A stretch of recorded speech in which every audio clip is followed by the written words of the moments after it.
Hi friends, நம்ம இந்த வீடியோவில் என்ன பார்க்க போகிறோம்னா நேத்தன் எல்லிஸோட இன்ஜுரியை பற்றி தான் பார்க்க போகிறோம். வாங்க ஃப்ரெண்ட்ஸ், வீடியோக்குள்ளே போகலாம். நேத்தன் எல்லிஸ் நேற்று திடீர்னு சிஎஸ்கே சிஇஓவான காசி விஸ்வநாதன் நேற்று ஒரு இன்டர்வியூவில் சொல்லியிருப்பார், இதோ நேத்தன் எல்லிஸ் இந்த சீசன்லேருந்து ரோல் அவுட் நாங்கள் ரீப்ளேஸ்மெண்ட்டுக்கு பார்த்துட்ருக்கோன்னு. ஜெரால்டு குவைட்ஸி இதுக்கு ஒரு நல்ல ஆப்ஷனாக இருப்பார். டெத் பவுலிங்கில் நல்லா போடுவார். அதுவும் இல்லாமல் நல்ல வேரியேஷன்ஸும் அவர் வச்சுருக்காரு. ரீசெண்டாக ஃபார்மில் இல்லைனாலும் நல்ல ஒரு பவுலர். அதுக்கப்புறம் ஷாட்லி வேன்ஸ் கால்குவிக் தான். இவர் இந்த வேர்ல்டு கப்பில் நல்லா பெர்ஃபார்ம் பண்ணியிருந்தார். 4 மேட்ச்லேயே 13 விக்கெட் எடுத்து நல்ல ஒரு எக்கானமி ரேட்டோட பவுலிங் போட்டிருந்தார்.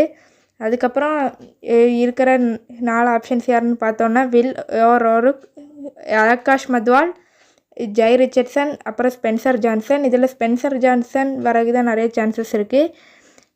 ஸ்பென்சர் ஜான்சன் தான் நல்லா பேசும் வச்சுருக்காரு. ஸோ ஸ்பென்சர் ஜான்சனுக்கு ஒரு சான்சஸ் இருக்குது. அதே மாதிரி சஞ்சு சாம்சனும் இப்போ சிஎஸ்கே டீமுக்கு வந்து ஜாயின் ஆகிட்டார். இதே மாதிரி இனியொரு வீடியோலையும் சந்திக்கலாம். Bye friends.